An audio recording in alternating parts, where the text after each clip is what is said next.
Hey everyone, hope you're having a great day. We are back with an update on what classes are currently doing well in Shadowlands PvP and what classes could use some help. I'll be going over all the classes and specs, so we're covering healers first, then melee DPS, and then range DPS. And there'll be a timeline down below where you can skip around in the video depending on what you're interested in. And if you want more up-to-date live information, I do these almost every week or every other week on my stream. That information should be somewhere here on the screen, and you can head over to my stream and watch me do these live if you want more up-to-date information, as things are typically changing a lot in the game due to legendaries, conduits becoming more available, different world bosses, different soulbind trees opening up. So that does change the game on its own because we haven't seen any class changes. Now, in regards to class changes, a lot of you are probably wondering, when are we going to see any class changes? It's been a while. We haven't seen any nerfs or buffs, and that's due to the tournament probably coming up rather soon here on the 13th. The arena tournament begins, and Blizzard doesn't like to make changes prior to the arena tournament. If they were going to do changes, it should have been a couple weeks ago because the teams that are signing up already have their comps in mind. So I'd be pretty shocked if we do get changes this upcoming Tuesday. More than likely, it'll be after the tournament, but you never know. It could happen this upcoming Tuesday, so just keep that in mind. And if any changes do happen, of course, I'll update this video. But with that being said, let's hop into it. We're starting with our healers first. And the first healer for me, which is probably the most surprising to everyone in the community, I played it a lot in the beta. I didn't think it was going to be any good. The first day I played it, it felt very good playing Kyrian. But then as the meta kind of changed on the beta, we saw a lot of Discipline Priest. And that healer is the Holy Paladin. The Holy Paladin, in my opinion, for at least rated arena content, 2s and 3s, RBGs are a bit different, is by far, in my opinion, the best healer in the game. Very mana efficient, incredible burst healing, has so many defensive cooldowns, and the damage that the class deals is extremely high. Now, in regards to Covenants, Kyrian seems to be the best due to the legendary known as Shock Barrier, which is in rotation in Torghast, so you're not able to get it right away depending on when you make your Holy Paladin. But if you're doing any 2s or 3s, Holy Paladin fits into everything. Now, there are other good healers on this list, but by far, in my opinion, the Holy Paladin is one that you'll see a lot in the tournament. Just so mana efficient again, very durable, and just so many cooldowns to rotate. And it doesn't cast that much because of Word of Glory. So right now, Word of Glory is healing for an insane amount. Shock Barrier, again, that legendary adds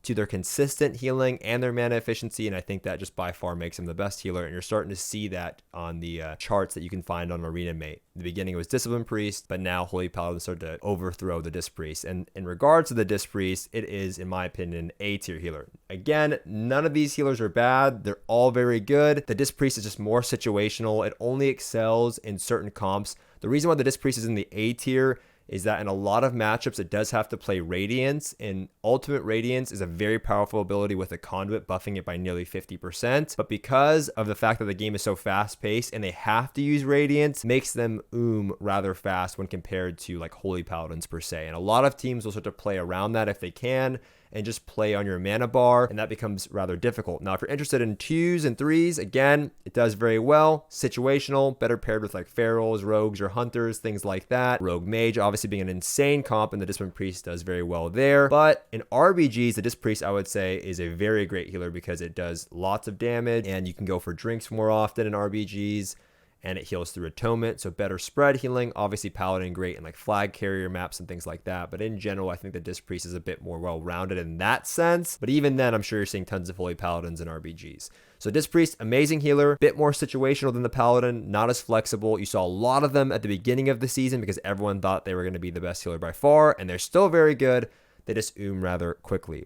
Now, you can see the tiers here. I have A, S, A, in between A and B, and we'll cover that when we get to it, B, and then we have the question mark tier. The question mark tier just means that I don't see them, right? The Holy Priest goes in the question mark tier, meaning that you just don't see them. There's a reason why you don't see them. Not to say that you can't make it work. Not to say that there's not some Holy Priest out there like NVOSA, for example, always plays Holy Priest and he's doing very well. But in general, you're going to have a harder time finding queues if you play Holy. Most people prefer to play with a Disc Priest or a Holy Paladin. So I don't want to rank it in some like F tier because I just don't see them. If I start seeing them and I can get a better idea of how they're performing, but from my experience, when I do queue into a Holy Priest, it's just not that impressive. So that's where that goes.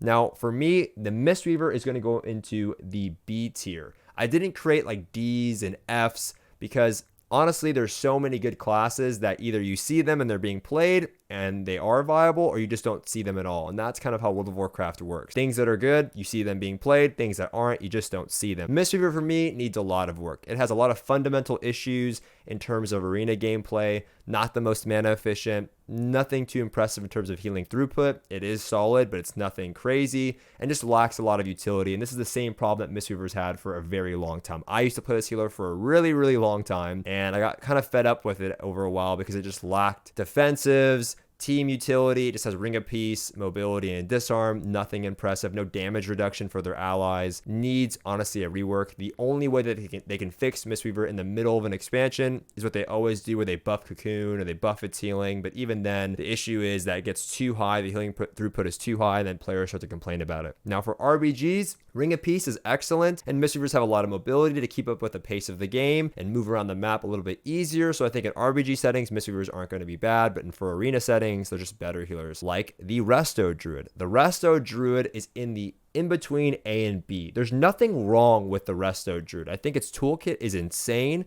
The problem is that there's a lot of shamans, a lot of priests, a lot of these other classes that can kind of purge them out, and the meta is a little bit too fast paced. It's just too fast for the Resto Druid healing throughput. Now, it will change over time. It's already starting to change. Outside of those weird one-shots that are eventually going to get fine-tuned out, I think the Resto Druid will start to become a more dominant healer when that starts to change. The game is a little too fast, and it will slow down. It is slowing down because of health pools starting to get larger and larger and larger, and these more durable mages, these defensive conduits, these legendaries making classes a little bit more durable. Once that happens, I see the Resto Druid easily moving up on this tier. For 2v2 arena, the Resto Druid's pretty good at playing that damp playstyle if it plays with a solid melee or a caster. But right now, I don't think anything has to happen to the Resto Druid. I just think when the game slows down, we'll see the Resto Druid easily move to the A or S tier. It's just in between, in my opinion. I wouldn't rank it as the same as Mistweaver, and I still see monks. I would just say it's a little bit too slow. One of the healers, again, that everyone thought was bad at first, then ended up being good on the beta, is the Resto Shaman. Now, for me, the Restoration Shaman is a very solid healer, but I can't place it on the same tier as the Holy Paladin. One of the strengths of playing a Resto Shaman is that it's flexible, but it's not as flexible as the Holy Paladin. The Holy Paladin's able to play with every class. Resto Shaman Earthen makes it, you want to play with classes that are a bit more stationary. So Resto Shaman Mage has never really been an insane combination, and Mage is being so good, you'd prefer to take a Paladin. The Resto Shaman also, the cooldowns are good, but they're nothing too impressive. Like Spirit Link is great, but Blessing of Sac, I think, just does a better job saving somebody. I think Ascendance is great, but you have to be near your allies to get value out of it. So I think Resto Shaman and Disc Priest are in the same boat. Disc Priest being a little bit more offensive, less mana efficient, more particular in the comps that it wants to play with. Resto Shaman a little bit more flexible, has actually decent damage with Lava Burst, good mana efficiency. It's just not on the same tier as the Holy Paladin, in my opinion. So that's my healer tier list. I think everything on this list is decent. I think these bottom two classes definitely need to see some work from Blizzard's end, and hopefully we can see some type of changes, fundamental changes, class changes, not just number tunings. But, that doesn't typically happen in the middle of expansion. So those are my current ranked healers. And with that being said, let's hop into our melee DPS. Okay, here's where it gets pretty interesting. There are a lot of good melee DPS. I'm just going to put all of the classes, the melee DPS specs that you just don't see. So I don't want to rank them. I don't want to hurt anyone's feelings. I'm just going to put it in, I don't see them. So they go in the question mark tier. That's going to be Outlaw, Assassination. I do see them sometimes, but it's very, very rare and far in between. So don't see them that often. And then the Fury Warrior. So those are the melee DPS specs that you just don't see right now. Definitely probably need some buffs. I think Assassination could use some help. I think this is a spec that'd be great if it was viable for a lot of newer rogue players that just want to do consistent damage. Outlaw, hard to make work, but it does have great CC potential. I've seen like one Outlaw in twos, and it did some damage. He had a lot of gear, and then you just never see Fury Warrior. So those are the ones that you just don't see. But as far as Warrior goes, on the topic of Warriors, the Arms Warrior for me is an S tier melee. It just has insane utility. The damage is very consistent. It's not low damage by any means, but it doesn't have this crazy one-shot damage like some of the other melees. You can get some pretty big executes. You can get some crazy mortal strikes, but it doesn't have that like just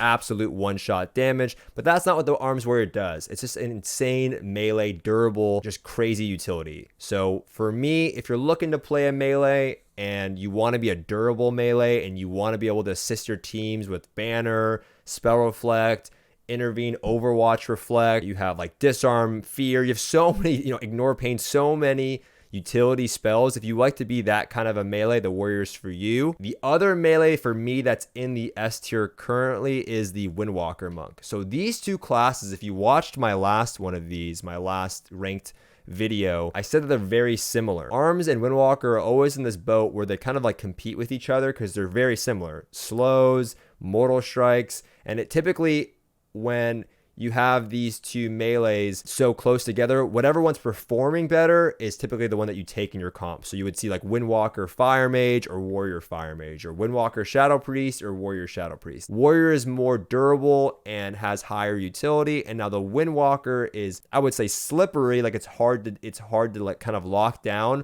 but it's much squishier, doesn't have D-stance, but it does way more damage. I mean, the Windwalker damage, why it's in the S tier, is it just does ridiculous damage with the Zwin legendary. If you're playing Kyrian, you also can get your cooldowns back up faster during your goes, and the Tigers does crazy damage. Clones, Dance of Chi-Ji, the talent that you take, does insane damage when it procs. Windwalker damage is just unreal right now. Consistent pressure. It's not like Ret where you have this very telegraphed wingo. Windwalker has like 1 minute of just crazy pressure with their clones, Zwin, and Weapons of Order. So the difference between these two is that Arms Warrior is more utility-based, Windwalker is just more damage-based. If you're interested in playing either one of those, keep that in mind, but both of these melees, in my opinion, are the best melees in the game, and there are some differences between them and some of the other ones that we'll mention in this video. Now, moving on to one that might surprise people. Again, you can place these wherever you want. I'm going to put the Ret in the A tier. Now, the Ret does crazy one-shot with Divine Toll and Wings, but it is a little bit predictable, and that's the problem with the Ret, right? Always with Ret, it's just a bit predictable, right? You know when it's coming. You can track Wings cooldown. Sometimes you can't do anything about it, though, so that's why it's so strong. What also makes the Ret Paladin very good is the fact that it has crazy Word of Glory healing, right? Like, you've seen Rets just top themselves to full. But I expect that to get changed at some point, along with a lot of these other hybrid classes and their healing. I expect that to get changed at some point. And once that does, I expect the Ret to fall down on the tier list pretty heavily because it's always had crazy one-shot damage. Like even in BFA, Rets did an absurd amount of damage during their wings, but they're just extremely squishy and not that mobile. Their utility is fine, but it's nowhere on the same tier as Warrior. They do have Sack and that healing, or Sank, I should say, Blessing of Sanctuary and that healing, but they don't have a legendary that gives their team reflect, Mass Reflect, Disarm, Intervene, Banner, Rally, Duel. They don't have like crazy team utility spells. So in that category, they're not the same. They don't have a Mortal Strike. Their slow is dispellable. Their steed is kind of easily countered. I would say that the problem with Ret right now is that it's actually very squishy, so they can easily die in a stun. They don't have D-stance, and Mind Games, with Priest being so popular, really counters Ret, because if you get the healer in a CC and you Mind Games the Ret, and you're going the Ret, he can't really do anything. He's just going to die trying to heal through that damage. So I expect hybrid healing to go down at some point, and once that does, I think the Ret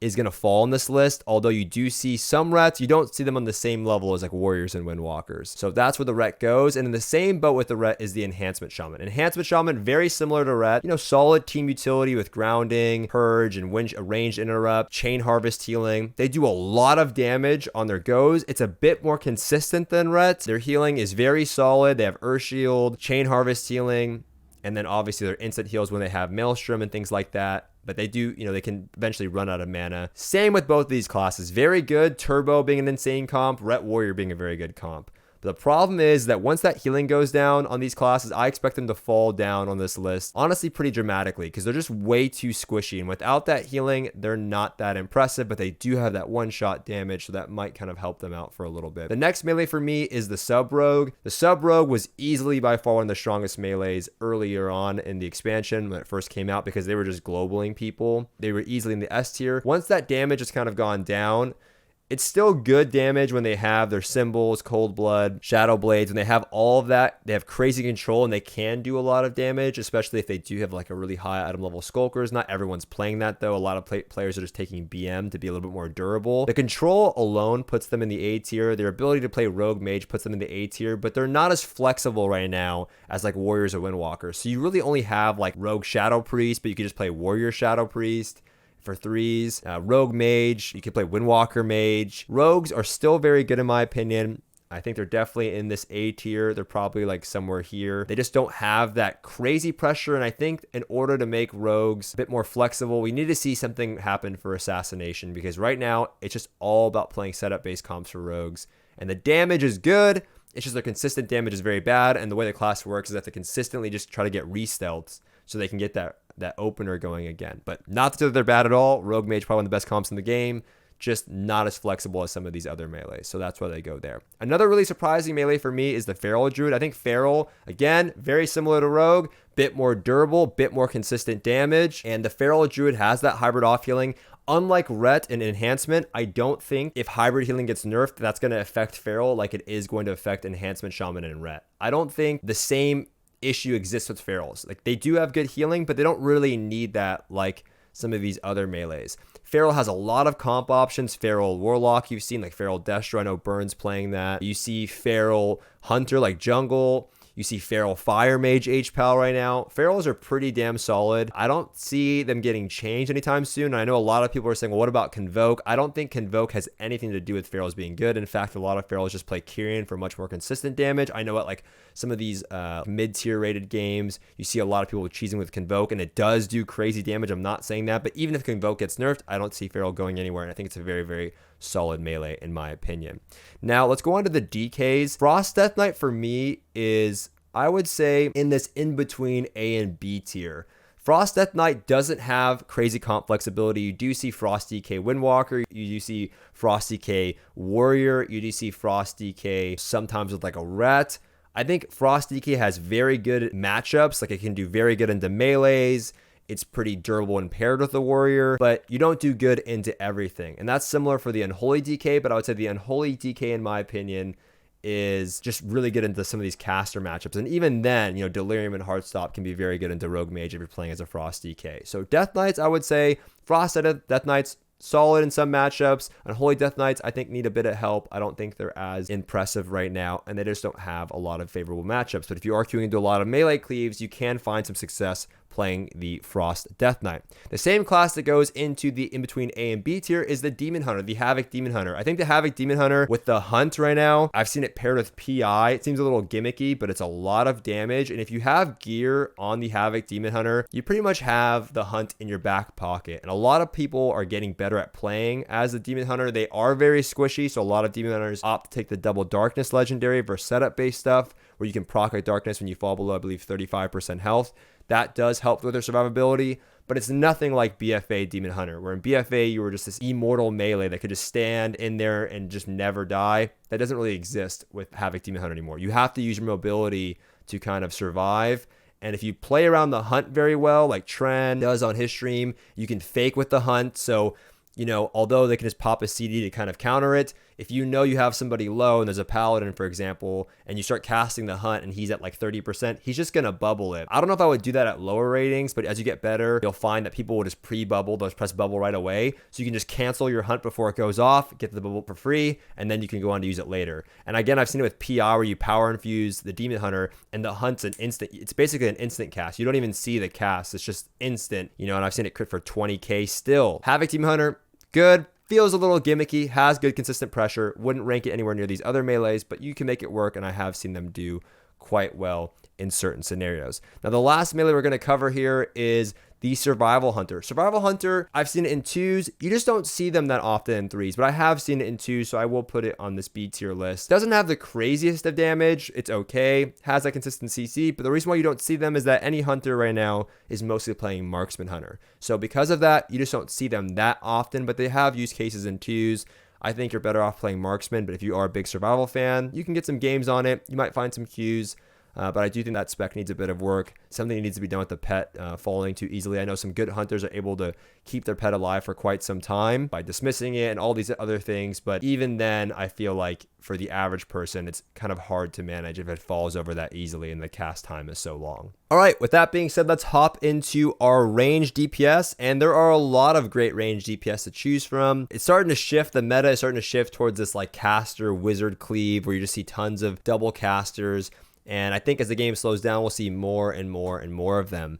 Right now, there are some really powerful range DPS that have a lot of burst, and there's some more slow dampener style range DPS that you're not seeing too many of. So let's kind of hop into that. Let's go over quickly the ones that I just never see Demo, and I never see BM. They're just specs that I never see because people would rather play the other hunter spec or they'd rather play the other warlock spec. So that's where those go. You just don't see them too often. I don't expect, again, similar to some of the other specs that we talked about in this tier, to see any real changes to those. Moving on to some of the stronger specs in the game, though, one of the strongest ones that I think a lot of people didn't expect to see is the Fire Mage. The Fire Mage right now, because of Triune Ward, which gives them 3 barriers at a reduced effectiveness, because of potency conduits like Infernal Cascade buffing their Pyroblast, and because of the crit modifier being changed in Shadowlands to 175%, it only makes Combust stronger. So they're very difficult to take down right now because of Triune Ward, and they're able to get those consistent Combust goes, and with Meteor hitting for like 12k,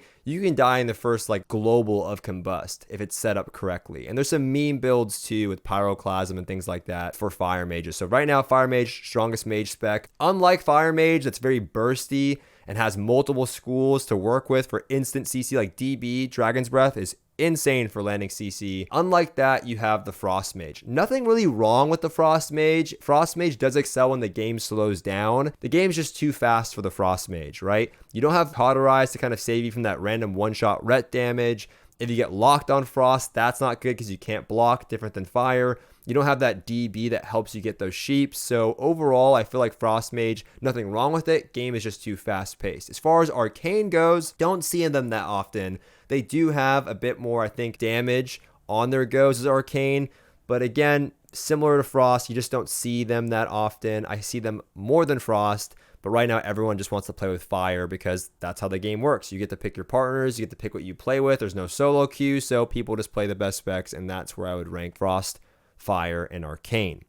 Another crazy spec that was a little bit sleeper on the beta is the Balance Druid. It's like almost all the classes that people weren't talking about are the craziest ones right now in Shadowlands, and that again is the Balance Druid. It's not because of Convoke, although Convoke is just ridiculously cheesy and they need to do something about that because you can get hit with like a full moon for your entire health bar. I'm interested to see if that gets played at all in the tournament, but I'm assuming a lot of them will be playing Kyrian for just more consistent damage. Right now, Balance Druids have insane damage with Star Surge. I've seen 12k, 13k crits for Star Surges back to back. It's instant cast. You can't really do anything about it. And they're very durable. Very durable right now. So for me, Balance Druids are easily S tier. I don't know what they have to do to balance Balance Druids. No meme intended. Either reduce some, fix Convoke so it's not just so RNG whether you get one shot or not, and then either tone down Star Surge damage a bit or just make their durability not as difficult to deal with, because for all these S tier casters, most of them are there because they're just very difficult to deal with. They're hard to take down. Another one of those is going to be the Shadow Priest. The Shadow Priest, this one, a lot of people saw it coming from the beta. Ridiculous on-demand damage, consistent instant CC. So a lot of these classes are difficult to deal with because all of their goes are like instant. Combust being instant, Meteor instant, DB instant, Balance Druid damage is all instant. Shadow Priest damage is essentially all instant. Their CC is instant, so you can't really do anything about it. And they have great utility for their team. I don't think Shadow Priest, for me, will see any changes anytime soon. I feel like it's a very strong, somewhat balanced class. So even if you nerf Shadow Priest damage at all, which it did see some changes already on the beta, I think all of that instant CC with, and then the team utility with Master Spell and Life Swap, I don't see that actually going anywhere anytime soon. But it's a very strong class with solid comp options. Shadow Priest Warrior, Shadow Priest Windwalker, Shadow Priest Rogue, Shadow Priest any other caster you'll probably see. So I think Shadow Priest is very solid, and it's definitely in the S tier, maybe not as strong as Fire Mage currently, but it's definitely in that conversation. Now, one for me that recently has been getting better and better over time is the Elemental Shaman. It's not as durable as some of these other range DPS, But I would say that with the new legendary that they recently got, their damage has gone up quite a bit, and they have so many just abilities that one-shot. So before you were kind of worried about Stormkeeper, but now Lasso just does a lot of damage. These Lava Burst, again, it's just all instant. Like, they don't even cast. Don't think there's anything wrong. I think that it's a little too random with the one-shots. It feels hard to kind of deal with, but they are, I would say, more killable than some of these other range DPS. I think it's like a low S tier for me. They have good healing with Earth Shield, and even in 2s, you see people playing the Earth Shield legendary. I've seen 8k Earth Shield crits. So I would say that they're very strong. You could put them in the A, but I would say that they're somewhere amongst these right now. And I don't know if they're on the radar to get nerfed or anything like that. And I'm not calling for any nerfs in this video. It's just, this is what I hear from the community and stuff like that. In regards to another one that started off weak, but it's getting stronger and stronger and stronger over time, it's going to be the Afflock. Affliction Warlock started out being very squishy because, like all casters, you need a solid health pool to get things going. The Afflock is right now pretty much live or die by if you can escape any other melee DPS, but they do insane damage. So as they're getting more health pool, they're harder to take down, and I think that's kind of going to be the story of the Warlock class in general. As the expansion goes on, range DPS and casters typically get better and better as health pools increase, because you don't get as much main stat on items as you do per item level in terms of stamina. So I think that they'll get better, and I think we're seeing more and more and more of them. I just wouldn't place them anywhere in this tier yet, but I expect over time that we're not going to see any nerfs, obviously, to Affliction Warlocks or Warlocks in general, and they'll get stronger over time. For me, I'm going to put the Destruction Warlock between A and B. There are some people making it work. Chaos Bolt hits crazy hard. It's just not these millisecond Chaos Bolts that we saw in PFA. You're not getting those Infernal procs. You don't have the Conflag route anymore, but it does a lot of damage. It's just a bit more situational when compared to the Afflock. Like in some comps, I believe Destro is going to be better, and in some comps, I believe Aff's going to be better. And again, nothing wrong with it between A and B tier. I just think that over time, we'll start to see those classes do better. And I don't think Warlocks are as weak as they were. And I think over time, they're just going to get better. And I don't see any nerfs happening to them at all. So I think they're pretty solid there, whereas some of these other classes could see some changes. Now, one that started out very strong that everyone was complaining about is the Marksmanship Hunter. And the Marksmanship Hunter, for me, was just obliterating people earlier on in the Shadowlands launch. We saw some tuning to it due to PvE, and we saw some tuning to like double tap and things like that. Right now, what keeps Marksmanship viable is not the damage, but it's, I would say, the durability of the Marksmanship Hunter because of their Faint Death legendary, making it a 15-second cooldown and removing all harmful effects. And they get the shield where they take 90%, less damage after Faint Deathing. They can do that very consistently, and they can do that to get out of Warrior Spears, and they can do that to just kind of avoid a lot of damage. I think you're not seeing as many of them because right now your only comp options are like Ret Hunter with a Priest or maybe Feral Hunter.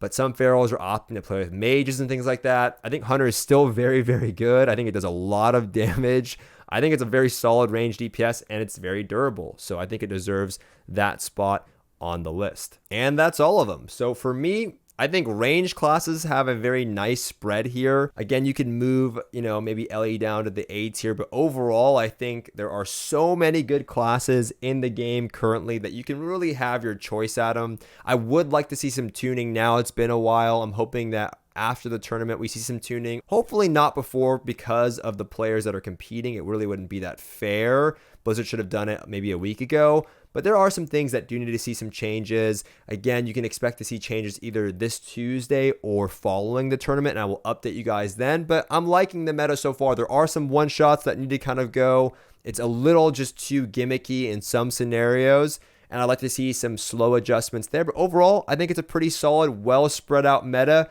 when compared to BFA or some of the other expansions. So very happy to see how the game is shipping out. I'm enjoying PvP a lot. I'm hoping you guys are having fun. If you have any questions about my tier list or comments or concerns, you can comment down below, and I'd love to have a talk with you about that. If you want to get these live updates, because I do these almost every week on my stream, you can follow my stream somewhere here on the screen, and I'd love to chat with you there. Again, thank you guys so much for watching, and I'll see you all in the next one.